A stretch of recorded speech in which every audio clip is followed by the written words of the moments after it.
Hai semua, Assalamualaikum. Salam sejahtera bersama saya Irfan Syamil di saluran Didik TV KPM untuk slot Bina Upaya Guru. Hari ini kita akan membicarakan tentang satu topik yang cukup menarik berkaitan dengan pencen terbitan. Tapi sebelum itu kita nak fahamkan juga apa itu yang dikatakan sebagai pencen terbitan. Dan hari ini Irfan bawakan seorang tetamu yang pernah bersama Irfan hari ini, iaitu Encik Muhammad Ridwan bin Abbas, Ketua Penolong Setiausaha Bahagian Pengurusan Sumber Manusia KPM Putrajaya. Assalamualaikum Encik Ridwan, bertemu lagi kita. Waalaikumsalam warahmatullahi wabarakatuh. Alhamdulillah sihat sejahtera adanya. Bertemu lagi kita, insya-Allah. Nampaknya Encik Ridwan ni masih kacak bergaya sama seperti yang sebelum ini, dan kita akan menceritakan tentang topik kita, iaitu pencen terbitan. InsyaAllah. Jadi sebagai mukadimahnya, saya nak tanya kepada Encik Ridwan lah. Sebagai sedia maklum, penjawat awam termasuklah pegawai perkhidmatan pendidikan ataupun PPP ni, yang memilih skim pencen akan menikmati kemudahan yang termaktub dalam skim pencen. Boleh jelaskan tak apa yang dikatakan sebagai faedah terbitan dan bagaimanakah faedah ini akan diperoleh? Bismillahirrahmanirrahim. Assalamualaikum warahmatullahi wabarakatuh. Terima kasih Cik Irfan. Baiklah. Hari ini kita akan bercerita, kita akan mengupas tajuk yang berkaitan dengan kita panggil tadi pencen terbitan ya. Pencen terbitan tu pencen terbitan ni dia akan diberikan ya, akan dipertimbangkan kemudahan ini kepada waris-waris yang tinggal. Waris yang tinggal ya. Contohnya kalau macam berlakunya kematian kepada seseorang pegawai dalam tempoh persaraan ataupun dalam tempoh perkhidmatan. Secara umumnya berdasarkan kepada Akta Pencen 1980, Akta 227, ada 3 perkara pokok yang utama ya. Yang pertama, ganjaran terbitan seperti mana dijelaskan dalam perenggan ataupun Seksyen 14 dan 15 Akta Pencen 1980. Yang pertama, yang kedua pencen terbitan. Tadi ganjaran terbitan kan, yang kedua pencen terbitan. Seperti mana dijelaskan dalam Seksyen 15 dan peraturan 15 dalam peraturan pencen 1980. Dan yang ketiga, perkara ataupun yang ketiga ialah faktanya kita panggil apa? Pencen tanggungan. Pencen tanggungan seperti mana yang dijelaskan dalam Seksyen 18 dan juga peraturan 19 dalam peraturan pencen 1980 ya. Yang di mana kalau kita pergi kepada huraian yang lebih detail sikit ya Cik Irfan ya. Yang pertama tadi ganjaran terbitan ya. Ganjaran terbitan ini diberikan kepada waris yang layak. Waris yang layak seperti mana yang dijelaskan dalam perenggan 15 dalam peraturan pencen, iaitu dia dibahagikan kepada 2 kategori. Yang pertama waris yang terdekat, iaitu ibu ataupun yang pertama balu ataupun duda. Yang ketiga anak-anak ya. Balu ataupun duda, anak-anak ataupun balu, duda dan anak-anak. Itu daripada aspek pembahagian kepada ganjaran terbitan. Dan juga ada satu lagi kategori kita panggil wakil yang sah di sisi undang-undang, termasuklah ibu atau bapa dengan mendahulukan ibu. Ya, ganjaran terbitan ini Encik Irfan dia kita bahagikan kepada beberapa lagi jenis. Yang pertama, ganjaran perkhidmatan yang dibayar sekaligus ya, dibayar sekaligus seseorang pegawai itu meninggal dunia dalam perkhidmatan. Yang kedua, kita panggil ex gratia terbitan. Ya, ex gratia terbitan berdasarkan kepada Perkhidmatan Sumber Manusia ya, ceraian MyPPSM 1.2.7 ya. Dalam ceraian tersebut menjelaskan ex gratia terbitan ini diberikan kepada ibu atau bapa dengan mendahulukan ibu sekiranya pegawai itu tadi meninggal dunia tak meninggalkan sebarang waris, sama ada isteri ke ataupun anak-anak. Dan pegawai itu mesti disahkan dalam perkhidmatan. Yang seterusnya ganjaran terbitan, iaitu ex gratia kematian. Ex gratia kematian diberikan kepada waris yang layak apabila pegawai itu meninggal dunia dalam perkhidmatan. Yang penting ex gratia kematian ini diberikan kepada waris yang di mana pegawai itu tadi meninggal dunia bukan disebabkan membunuh diri. Jadi kalau macam dia meninggal seperti biasa, perkhidmatan kurang 240 bulan, layak untuk dipertimbangkan kepada waris yang berkaitan, yang berkenaan seperti mana dijelaskan dalam ceraian MyPPSM ya PP 1.2.8. Baik, itu yang dikatakan itu. dengan ganjaran terbitan ada dua. Yes. Yang pertama ex gratia terbitan dan juga ex gratia kematian. Termasuk ganjaran perkhidmatan. Okey, baik, terima kasih. Itu yang kita faham berkenaan dengan faedah terbitan. Dan Yes. mungkin Tuan boleh jelaskan dari segi siapa faedah-faedah ini boleh diberikan dan siapakah yang layak untuk memperoleh faedah-faedah ini. Okey, seperti mana saya jelaskan tadi, ya. Yang pertama tadi tu kita panggil pencen terbitan, ya. Pencen terbitan seperti mana dijelaskan dalam Seksyen 14 dan juga Seksyen 15 bersama-sama dibaca bersama-sama dengan Peraturan 15. Dalam Peraturan pencen menyatakan dengan jelas untuk pencen terbitan hanya yang pertama kategori yang dapat ialah balu atau duda.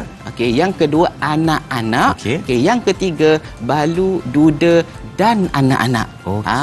Maknanya hanya 3 kategori ni saja yang layak dipertimbangkan faedah terbitan yang termaktub dalam pencen terbitan itu tadi. Selain daripada itu tak layak untuk menikmati faedah tersebut. Okey, itu yang pertama. Yang kedua, ganjaran terbitan, ya. Ganjaran terbitan ni boleh diberikan kepada ibu, atau bapa dengan mendahulukan ibu sekiranya kalau pegawai itu meninggal dunia dalam perkhidmatan, dia meninggalkan balu, dia meninggalkan anak-anak.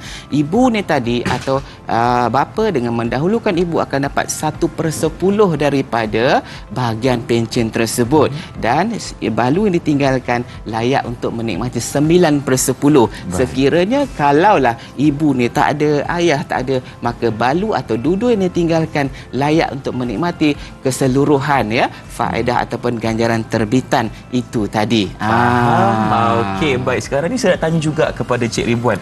Siapa yang boleh dikategorikan sebagai anak? Takrifan, definisi anak tu bagaimana? Okey, alright. Dalam Akta Pencen, Seksyen 2 Akta Pencen 1980 menjelaskan yang pertama anak yang layak. Kriteria yang pertama ialah anak tersebut mestilah berusia di bawah 21 tahun. Ya, kalau dia berusia lebih 21 tahun, dia mestilah sedang menyambung ataupun meneruskan pengajian ke ijazah pertama. Ijazah pertama. Maknanya sekarang ni kategori anak yang pertama anak kandung. Ya, itu wajiblah, ya. Wajiblah anak kandung, ya. Yang kedua anak tiri tanggungan. Takrifan tanggungan ini ialah anak-anak tiri yang ditanggung oleh gemulah. Gemulah tu ialah terma ataupun istilah yang kita gunakan kepada pegawai yang mati dalam perkhidmatan, pegawai awam meninggal dunia, kita panggil dia gemulah. Alright, okay. Yang seterusnya anak tidak sah taraf, bermaksud anak dilahirkan di luar perkahwinan. Dan yang seterusnya anak angkat yang dibuktikan pengangkatan, ya, melalui akta yang berkuat kuasa. Yang seterusnya iaitu anak cacat anggota ataupun anak cacat atau anak OKU.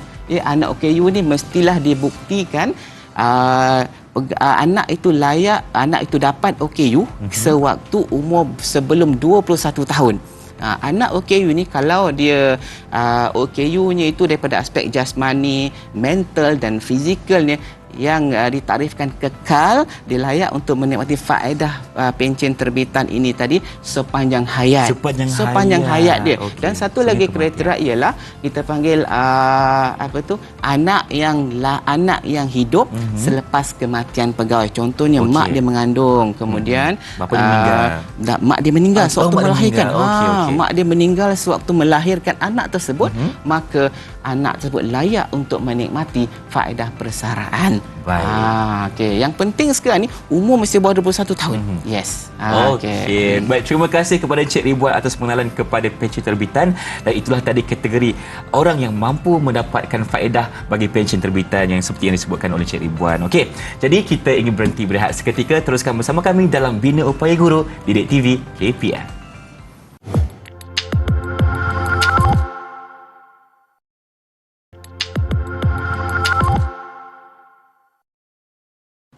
Kembali menyaksikan Bina Upaya Guru Didik TV KPM bersama saya Irfan Syamie dan juga Encik Ridwan di sini.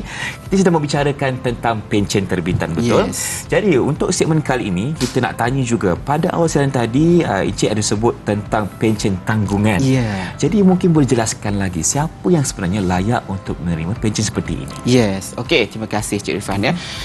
Seperti awal siaran kita tadi kita dah sebut ya, 3 perkara utama termasuklah pencen tanggungan ya.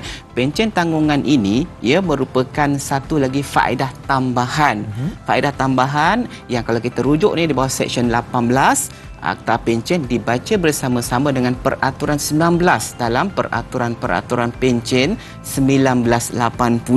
Ya, pencen tanggungan ini layak diberikan kepada yang pertama balu yang ditinggalkan. Okey, balu anak-anak yang ditinggalkan sekiranya pegawai itu meninggal dunia dalam perkhidmatan. Okey, yang ketiga, yang ini kadang-kadang orang tanya, dia kata dalam asalnya tadi pencen terbitan tak layak diberikan kepada ibu, tak layak diberikan kepada ayah. Okey, dalam hal pencen tanggungan ni layak dipertimbangkan kepada ibu ataupun ayah dengan mendahulukan ibu dengan syarat dengan syarat kematian pegawai ini tadi, dengan matinya pegawai ini hilang separuh ataupun sepenuhnya pendapatan atau nafkah yang diberikan kepada ibu atau ayah ni tadi. Maknanya ibu atau ayah ni bergantung sepenuhnya ataupun sebahagian besar daripada kehidupan dia daripada pegawai yang bekerja ni tadi. Okey. Dan pencen tanggungan ni pula layak juga apabila pegawai tersebut meninggal dunia dalam perkhidmatan, okey, ataupun pegawai meninggal dunia dalam persaraan sekiranya dia meninggal tadi disebabkan penyakitnya dapat disahkan oleh pegawai perubatan yang dia tu sakit hasil daripada tugas atau kerja rasmi dia. Okey.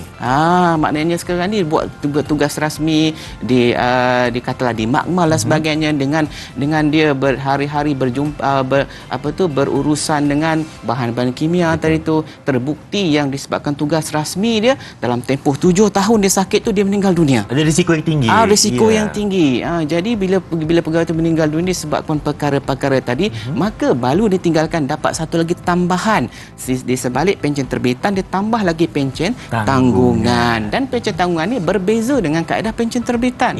Pencen tanggungan ni dia akan ditamatkan ataupun dihentikan sekiranya balu ni tadi berkahwin lain. Kalau pencen terbitan, balu yang menerima pencen terbitan kalau perkahwinan itu dilaksanakan atau dilakukan dalam tempoh perkhidmatan layak untuk menikmati pencen terbitan sepanjang hayat. Dan sekiranya dapat lagi tambahan pencen tanggungan ini, bila dia kahwin lain, pencen tanggungan akan dihentikan tapi pencen terbitan akan kekal. Baik. Okey, begitu juga dengan kalau saya sebut tadi ayah dan ibu tak layak pencen terbitan. Tapi layak pencen tanggungan, dan pencen tanggungan ni akan dihentikan sekiranya kalau kita dapati yang ibu atau ayah ni telah mempunyai nafkah yang cukup, duit yang cukup untuk menanggung hidup ya. Kalau kita tahu kita akan hentikan. Atau dan satu lagi berdasarkan akta ni tadi, selama mana si ibu ataupun si ayah yang dapat pencen berkelakuan baik. Tetapi pencen tanggungan ni tidak dipanjangkan kepada duda yang sihat. Kalau isteri meninggal dunia, kan, suami atau duda ini tinggalkan, sewaktu ditinggalkan tidak boleh bercerai lagi. Perkahwinan kata perkahwinan dalam perkhidmatan ataupun setelah persaraan dengan syarat pegawai atau duda yang tinggalkan tadi dia tak layak pencen tanggungan sekiranya dia sihat. Tapi kalau dia mengalami kecacatan otak daripada aspek jasmani dan rohaninya, dia jasmani dan fizikalnya minta maaf, jasmani dan fizikalnya tak boleh menanggung diri sendiri, mana itu layak untuk dipertimbangkan. Itu untuk pencen tanggungan. Untuk pencen tanggungan. Tapi pencen terbitan dia tetap akan dapat. Jadi perbezaan perbezaan. Perbezaan antara pencen tanggungan dengan pencen terbitan ialah pencen tanggungan merupakan tambahan kepada pencen terbitan kepada waris yang layak ni tadi. Dan pencen tanggungan juga dipanjangkan kepada ibu atau ayah dengan mendahulukan ibu sekiranya memenuhi kriteria yang ditetapkan dalam Peraturan 19 dalam Peraturan Pencen. Saya harap benda itu lebih jelaslah, mana beza pencen terbitan beza dengan pencen tanggungan. Itu perbezaannya. Dan mungkin sekarang ni tuan boleh jelaskan, tadi tuan ada cakap di mana kalau untuk mendapat pencen tanggungan tanggungan ni ibu itu perlu berkelakuan baik. Yes. Tapi apa yang berlaku sekiranya, contoh apa yang menyebabkan pencen itu akan ditarik semula? Okey. Macam saya cakap tadi kan, pencen tanggungan ini hanyalah tambahan. Dia akan layak diberikan kepada ibu atau bapa dengan mendahulukan ibu. Ya. Dia akan dihentikan, dia akan dihentikan sekiranya si ibu atau si bapa yang menerima pencen tanggungan ni tadi, kita dapati dia telah ada nafkah atau sumber nafkah yang lain daripada anak-anak yang lain mungkin, ataupun daripada pendapatan yang lain yang kita takrifkan pendapatan tadi tu mencukupi untuk menampung kehidupan, maka pencen tanggungan yang diberikan tadi tu akan dihentikan.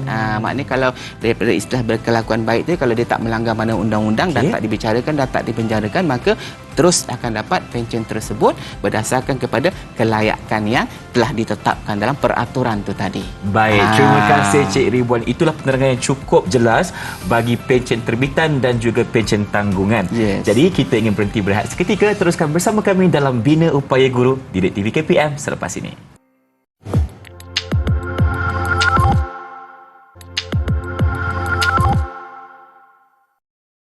Bersama kami dalam Bina Upaya Guru Didik TV KPM. Sekarang ini kita sedang membicarakan tentang topik pencen terbitan. Yes. Cik Ridwan, saya nak tanya, contohlah ada seorang pegawai dalam perkhidmatan yang merupakan bujang meninggal tanpa meninggalkan isteri ataupun anak-anak. Jadi siapakah yang sebenarnya layak untuk menerima pencen tersebut? Okey, baik. Soalan itu menarik. Sebab ramai yang bertanya, ramai yang ingin tahu apakah yang akan terjadi sekiranya kalau pegawai ini, katalah pegawai ini baru dilantik. Baru dilantik. Kemudian telah disahkan dalam perkhidmatan, telah disahkan dalam perkhidmatan, kemudian ditakdirkan pegawai itu meninggal dunia dalam perkhidmatan, yang di mana pada masa pegawai itu meninggal dunia, dia tak ada ibu, kata dia tak ada ayah, ataupun dia belum lagi bernikah. Dia belum ada anak dan belum ada isteri yang ditinggalkan. Jadi dalam hal itu tuan-tuan dan puan-puan, seperti mana saya sebutkan awal tadi, berdasarkan kepada peraturan ataupun Akta Pencen 1980, dia ada dua kategori ni. Baik. Yang pertama, pencen terbitan. Pencen terbitan sekiranya kalau pegawai tersebut bujang, pegawai tersebut bujang dan tiada isteri, tiada anak, maka tiada siapa-siapa layak untuk menikmati atau menerima kemudahan yang kita panggil pencen terbitan ini tadi. Tiada siapa? Tak ada siapa yang layak. Okey, yang kedua, sekiranya pegawai tadi bujang kan, meninggal dunia dalam perkhidmatan, maka dia ada satu lagi faedah yang boleh dipertimbangkan, iaitu ganjaran terbitan. Ganjaran terbitan, dan termasuk jugalah bantuan mengurus jenazah. Siapa yang layak?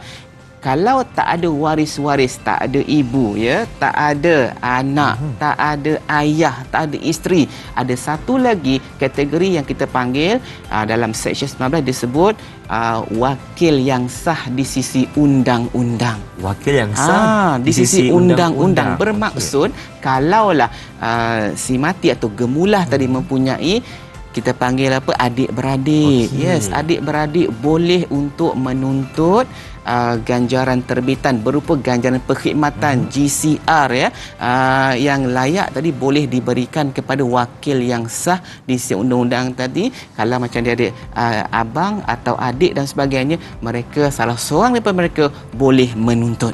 Macam saya cakap tadi kan, yang pertama pencen terbitan tak ada siapa layak, tapi ganjaran perkhidmatan ada yang layak diberikan kepada wakil yang sah di sisi undang-undang. Tapi sekiranya pegawai itu dia tiada adik-beradik, anak tunggal, siapa yang layak? Okey, dia dalam istilah wakil yang sah di sisi undang-undang mungkin boleh ahli keluarga yang paling rapat. Selain adik-beradik, siapa lagi yang tinggal? Mungkin sepupu ke? Boleh untuk menuntut, dengan syarat pegawai ataupun yang menuntut itu tadi boleh ditarifkan sebagai wakil yang sah di sisi undang-undang dalam Akta Pencen yang berkuat kuasa tadi. Baik, terima kasih. Jelas. Alright. Sekarang ni kita nak tanya juga, adakah pencen terbitan ini ataupun faedah persaraan ini boleh dibahagikan mengikut hukum faraid? Itu pun ramai juga yang tanya tu. Jadi kita bagi penjelasan. Dari syarak ni kan, sebab kita dalam peraturan ni dia ada peraturan hukum syarak, dia ada peraturan-peraturan yang berkuat kuasa untuk tujuan faedah terbitan, berupa pencen terbitan, ganjaran terbitan, yang ini berdasarkan kepada Seksyen 19 Akta Pencen. Seksyen 19 sebut macam mana? Seksyen 19 sebut, faedah ataupun pencen dan lain-lain termasuk ganjaran tidak boleh diserahak, tidak boleh dilevikan, tidak boleh dibahagi-bahagikan. Jadi dalam peraturan 15 dah sebut pencen terbitan layak kepada siapa? Balu, duda, anak-anak. Okey. Dan juga ganjaran terbitan diberikan kepada siapa? Ya, waris terdekat, balu, duda dan anak-anak dan wakil instansi undang-undang. Dalam hal ini muzakarah jawatankuasa fatwa kebangsaan ya yang bersidang kali ke-21 bertarikh 12 September 1988 juga menjelaskan bahawa pencen terbitan dan ganjaran bukan merupakan harta pusaka yang perlu difaraidkan.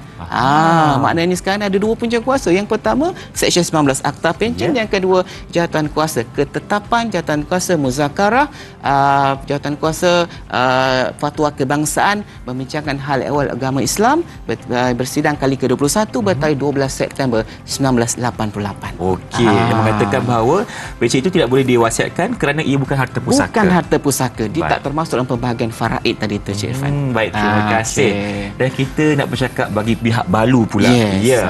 Bercakap pasal balu ni, mungkin Cik berjelaskan dari segi kedudukan balu yang dikahwini semasa dalam perkhidmatan dan balu yang dikahwini semasa tempoh persaraan. Okey, alright.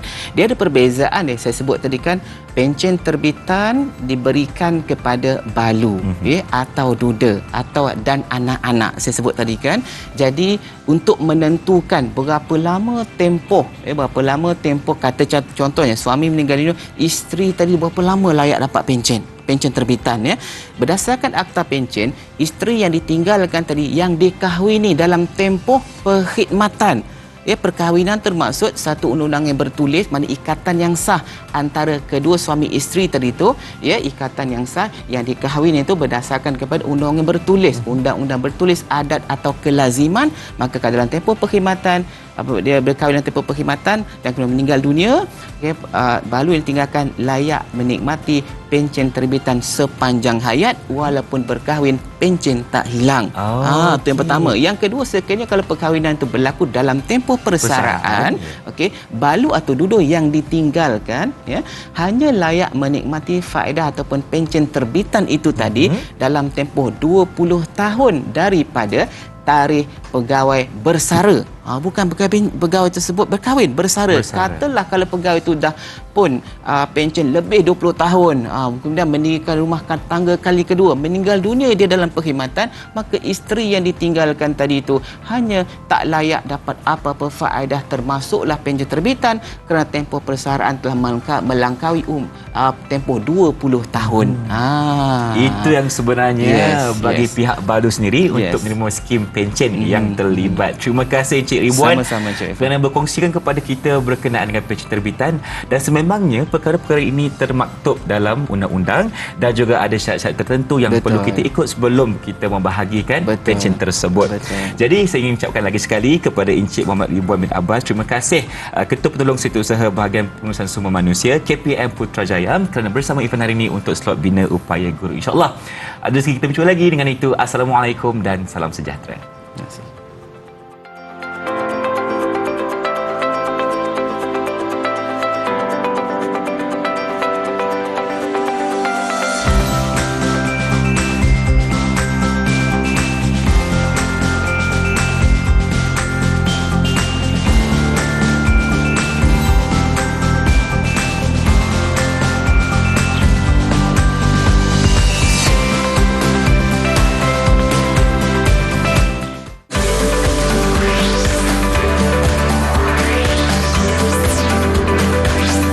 Didik TV KPM